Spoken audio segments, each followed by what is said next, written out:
Right now, as you watch this video, something extraordinary is happening. Electricity is flowing into your home, through the walls, through the ceiling, through every socket, every switch, every device you own. Silently, invisibly, instantly available the moment you need it. You flick a switch and a light comes on. You plug in your phone and it charges. You turn on your oven, your television, your heating system, and they work. Every time, without thought, without effort, without any awareness of the staggering complexity that made it possible. Most people never think about where that electricity comes from. They know, in a vague sense, that it involves power stations and pylons and wires. But the full story, the actual journey that electricity makes before it reaches you, is one of the most remarkable feats of engineering in human history. It begins hundreds, sometimes thousands of miles away. It travels at close to the speed of light through a network so vast, so intricate, and so precisely balanced that even a small disruption in one corner of it can cascade across an entire continent within seconds. It passes through transformers, substations, switchgear, and distribution lines before it finally arrives, silently, invisibly, reliably, at the socket in your wall, and almost nobody knows how it works. Today, we are going to change that. This is the hidden journey of electricity, from the moment it is generated to the moment it powers your life. Every journey has a starting point. For electricity, that starting point is generation, the process of producing electrical energy from another source of energy. And the first thing to understand is this: electricity is not found in nature in a form we can simply plug into. It has to be made, converted from another form of energy, chemical, mechanical, nuclear, solar, or kinetic, into the electrical current that powers our world. The most common method of generating electricity, still, despite the rapid growth of renewables, is through the conversion of heat into mechanical energy and then into electrical energy. This is the principle behind the vast majority of the world's power stations, regardless of what fuel they use. Here is how it works. A fuel is burned, coal, gas, oil, or nuclear material, to produce heat. That heat turns water into steam. The steam, at enormous pressure, drives a turbine, a large rotating machine. The turbine is connected to a generator, and the generator, through the interaction of magnetic fields and conducting coils, converts the mechanical rotation into electrical current. It is, at its most fundamental level, a sophisticated version of the same principle Michael Faraday demonstrated in his laboratory in London in 1831, that moving a conductor through a magnetic field produces an electric current. One of the most consequential discoveries in human history, and one that still underlies the generation of most of the world's electricity nearly 2 centuries later. But fuel-burning power stations are not the only way electricity is generated. The energy mix that powers modern nations is increasingly diverse. Nuclear power uses the heat produced by nuclear fission, the splitting of uranium or plutonium atoms, to drive the same steam turbine generator process. It produces no carbon emissions during operation and generates enormous amounts of electricity from very small amounts of fuel. A single nuclear fuel pellet the size of your fingertip contains as much energy as approximately 800 kilograms of coal. Hydroelectric power harnesses the energy of moving water. Water held in a reservoir behind a dam is released through turbines, driving generators directly. It is one of the oldest and most reliable forms of renewable electricity generation, and it currently accounts for around 16% of global electricity production. Wind power uses the kinetic energy of wind to turn turbine blades, which drive generators. Modern wind turbines, both onshore and the increasingly large offshore varieties, can generate electricity at costs that are now competitive with, and in many cases cheaper than, fossil fuel generation. Solar power works on an entirely different principle. Photovoltaic cells convert sunlight directly into electricity through the photoelectric effect, without any moving parts, without any fuel, and without any emissions. The cost of solar electricity has fallen by more than 90% over the past decade, making it the fastest-growing source of new electricity generation in the world. All of these sources, coal, gas, nuclear, hydro, wind, solar, feed electricity into the same network, the same grid, the same invisible infrastructure that delivers power to your home. But before that electricity can travel anywhere, it has to be transformed. And that transformation is the first of several remarkable engineering steps that most people know nothing about. Here is a problem that the earliest pioneers of electrical power had to solve. Electricity loses energy as it travels through a wire. The longer the distance, the greater the loss. And in the early days of electrical power, when systems operated at low voltages, the losses were so severe that electricity could only be usefully transmitted over very short distances. A power station could serve a neighborhood, not a city, not a region, certainly not a country. The solution was one of the most important engineering insights of the 19th century. If you increase the voltage of electricity, the electrical pressure at which it travels, you can transmit the same amount of power with dramatically less energy loss. The mathematics of this relationship, governed by what engineers call Ohm's law and the power equation, means that doubling the voltage reduces the energy loss to heat in the transmission line by a factor of 4. This insight, and the development of the transformer that made it practically achievable, is the reason we have a national electricity grid at all. Without it, every neighborhood would need its own power station. At the power station, before electricity enters the transmission network, it passes through what is called a step-up transformer. A transformer is an elegantly simple device, 2 coils of wire wrapped around an iron core. Electrical current flowing through the first coil creates a magnetic field. That magnetic field induces a current in the second coil. By varying the number of turns in each coil, the voltage can be stepped up or stepped down to almost any level required. At the step-up transformer adjacent to the power station, the voltage of the electricity, which might leave the generator at around 25,000 volts, is increased dramatically. In the United Kingdom, the national grid transmits electricity at either 275,000 volts or 400,000 volts.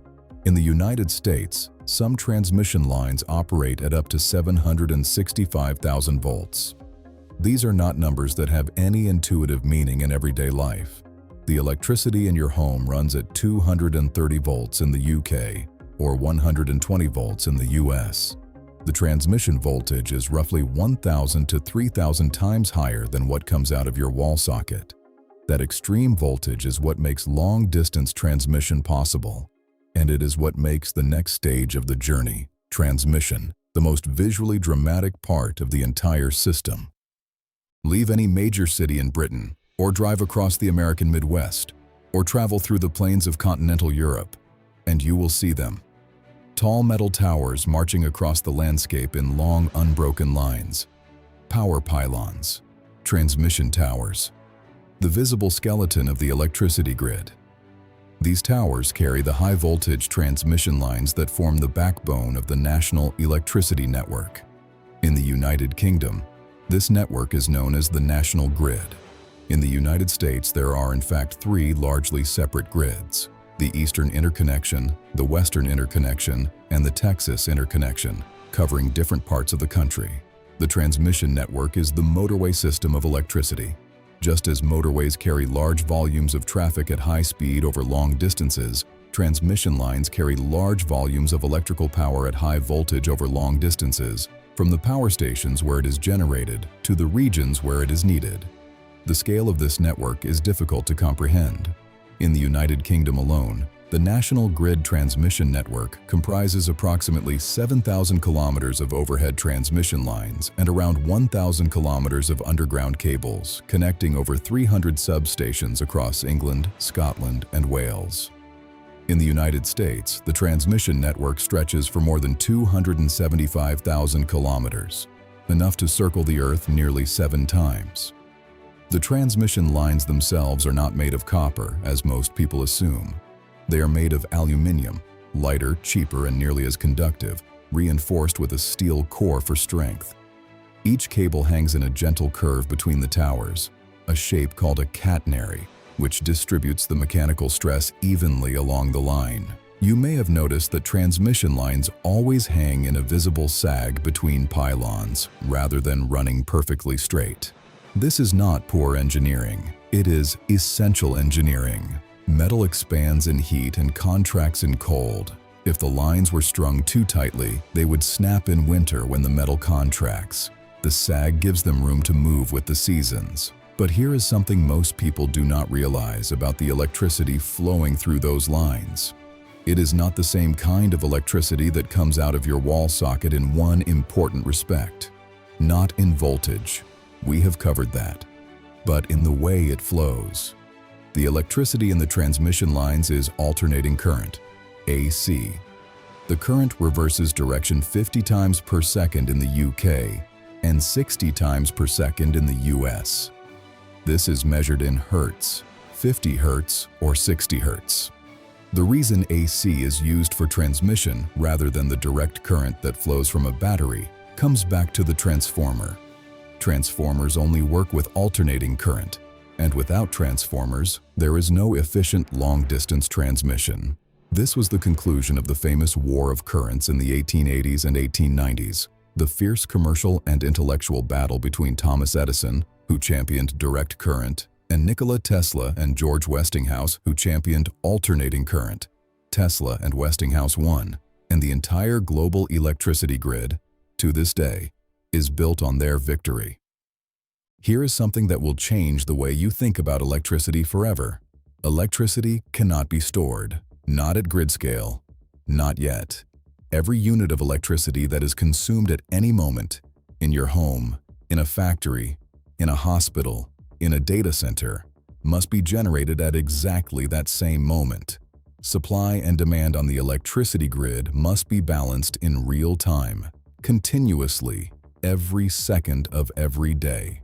If more electricity is consumed than is being generated, the frequency of the alternating current drops below 50 Hz. If more is generated than is consumed, the frequency rises above 50 Hz. Either deviation, if left uncorrected, can damage equipment, trip safety systems, and in extreme cases cause a cascading failure, a blackout, that can spread across an entire grid within minutes. Grid operators, in the UK, this is National Grid ESO, the electricity system operator, monitor the grid frequency constantly, 24 hours a day, every day of the year. They instruct power stations to increase or decrease output. They manage interconnectors, the undersea cables that link the UK grid to those of France, Belgium, the Netherlands, Norway, and Denmark, to import or export electricity as needed. They call on batteries, pumped hydro storage, and demand response systems to absorb surpluses or fill gaps. This balancing act is one of the most complex real-time optimization challenges in engineering, and it happens continuously, invisibly, and, most of the time, flawlessly. The challenge is growing. As more renewable energy, wind and solar, enters the grid, the variability of supply increases. The wind does not always blow. The sun does not always shine. Managing a grid with large amounts of variable renewable generation requires new tools, new technologies, and new approaches to storage and demand management that are reshaping the electricity system in real time. Battery storage, once prohibitively expensive, is now being deployed at grid scale.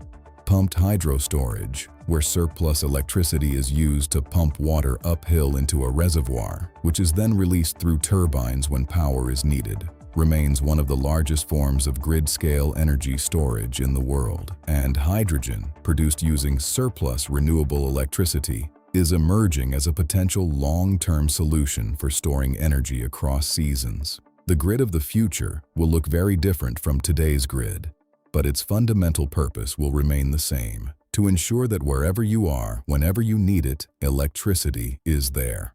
After electricity has traveled hundreds of miles through the transmission network at hundreds of thousands of volts, it cannot simply be plugged straight into your home. It needs to be brought down, progressively, carefully, in stages, to a voltage that is safe and practical for everyday use. This is the job of substations, and they are everywhere. You have almost certainly walked past one without giving it a second thought. A substation is a facility containing transformers, switchgear, and control equipment that takes electricity from the high-voltage transmission network and reduces it, stepping it down, to a lower voltage suitable for distribution. The process happens in stages. The first stage is the grid supply point, a major substation where electricity leaves the transmission network and enters the distribution network. At this point, the voltage is stepped down from the transmission level, 275,000 or 400,000 volts, to a high distribution voltage, typically 33,000 volts in the UK. From the grid supply point, electricity enters the distribution network, a denser, lower voltage web of cables and smaller substations that covers every town, village, and street in the country. Along the distribution network, a second stage of stepping down occurs at primary substations, which reduces the voltage further, typically to 11,000 volts. And then, right in your neighborhood, perhaps in a small brick building you walk past every day, or a green metal cabinet on your street, or a transformer mounted on a wooden pole, a final transformation takes place. The voltage is stepped down one last time from 11,000 volts to the 230 volts that flows through your walls in the United Kingdom, or the equivalent local standard in other countries. Each of these substations represents a critical node in the network. A fault at a major grid supply point can affect tens of thousands of homes. The engineers who design, maintain, and monitor these facilities are the unsung heroes of the electricity system, working largely invisibly to ensure that a network of extraordinary complexity continues to function with a reliability that most people take entirely for granted. The distribution network is the final leg of electricity's journey, the last mile, as engineers sometimes call it, the dense web of cables, poles, and underground lines that connects the substation to your street, your building, and ultimately your home. In most urban and suburban areas in the United Kingdom and across much of Europe, distribution cables run underground, buried beneath pavements and roads, invisible to the people whose lives they power. In rural areas and across much of the United States, distribution lines run overhead on wooden poles, the familiar sight of cables strung between poles along country roads and suburban streets. The distribution network is managed by distribution network operators, DNOs in the UK. There are 6 licensed DNO groups in England, Scotland, and Wales, each responsible for the distribution network in a specific geographic area. They are the organizations that send engineers when your power goes out, that manage the network of cables and substations in your area, and that are responsible for connecting new homes, new businesses, and increasingly, new sources of generation, rooftop solar panels, community wind turbines, battery storage systems, to the grid. At the very end of the distribution network, at the point where it enters your home, there is one final piece of equipment, the electricity meter. The device that measures, in kilowatt hours, exactly how much electrical energy your household consumes, and which forms the basis of the bill that arrives each month, the only part of this entire extraordinary journey that most people ever think about. Once electricity crosses your meter and enters your home, it enters what electricians call the consumer unit, commonly known as the fuse box or breaker panel. This is the central distribution point for electricity within your property.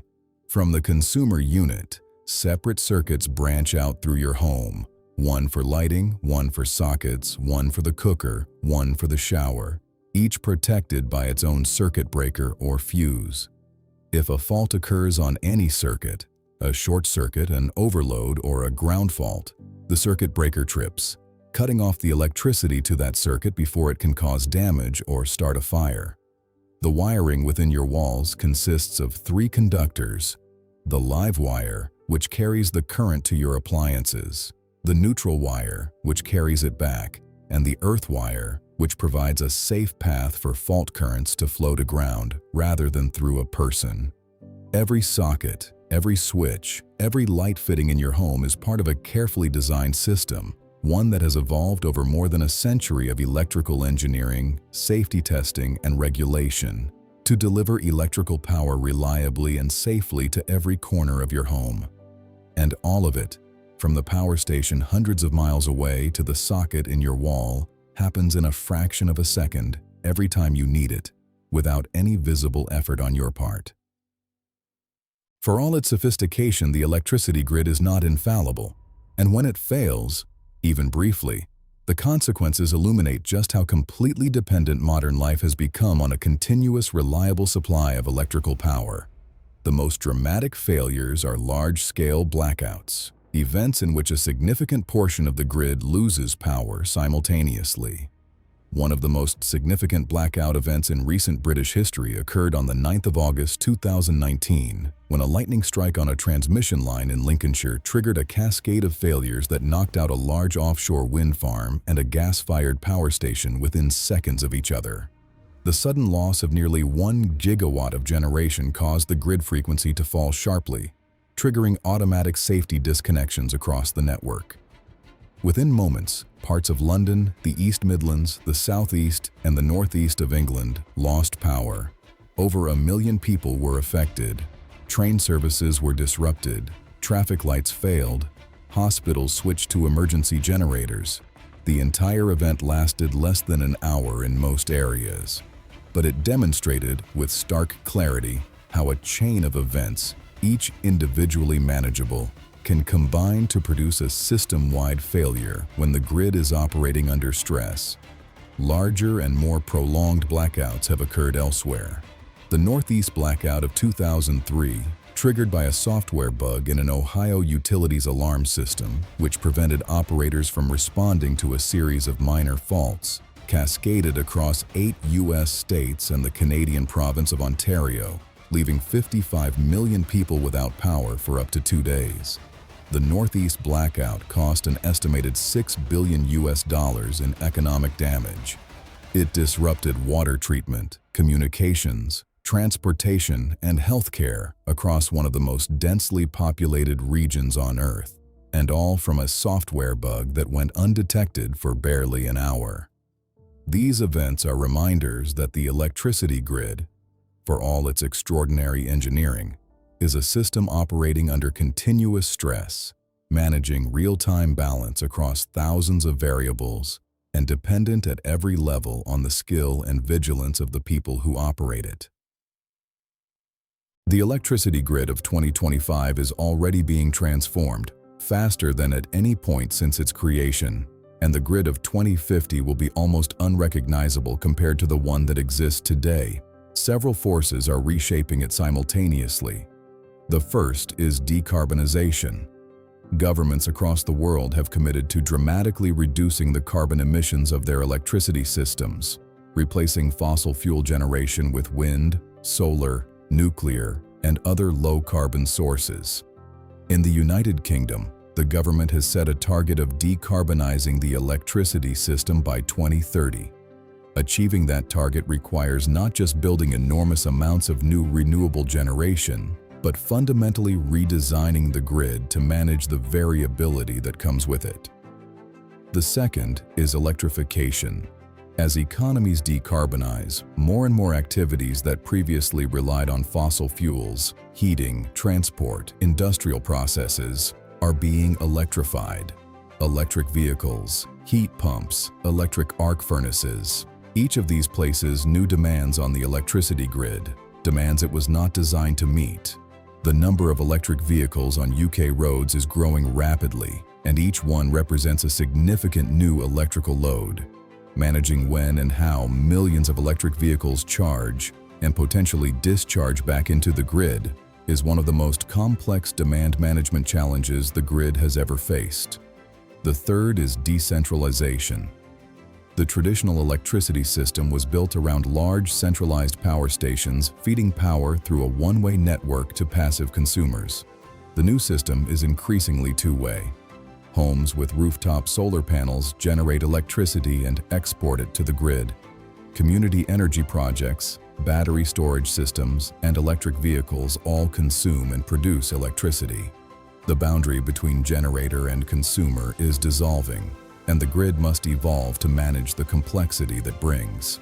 The electricity system is, in short, undergoing a revolution. The engineering challenges are enormous. The investment required is staggering. The UK alone will need to invest hundreds of billions of pounds in grid infrastructure over the next 2 decades.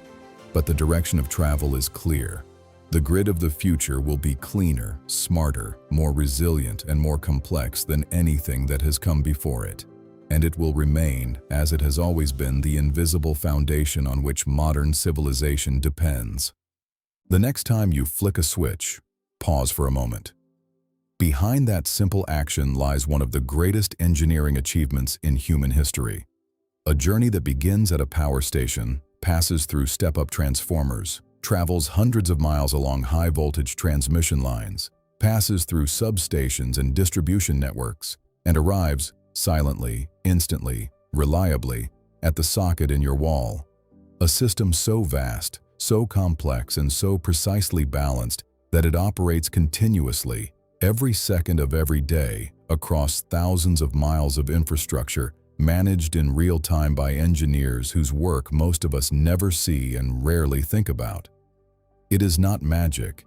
It is not simply infrastructure. It is one of the defining achievements of human ingenuity and the invisible foundation on which almost everything about modern life depends. The hidden journey of electricity is happening right now, all around you, every second of every day. Now you know how it works. If this video gave you a new appreciation for something you use every day without thinking about it, please share it with someone who would find it fascinating. Subscribe to Big Things Explained, because on this channel, we believe the biggest things in our world deserve to be explained clearly, honestly, and without hype. I will see you in the next one.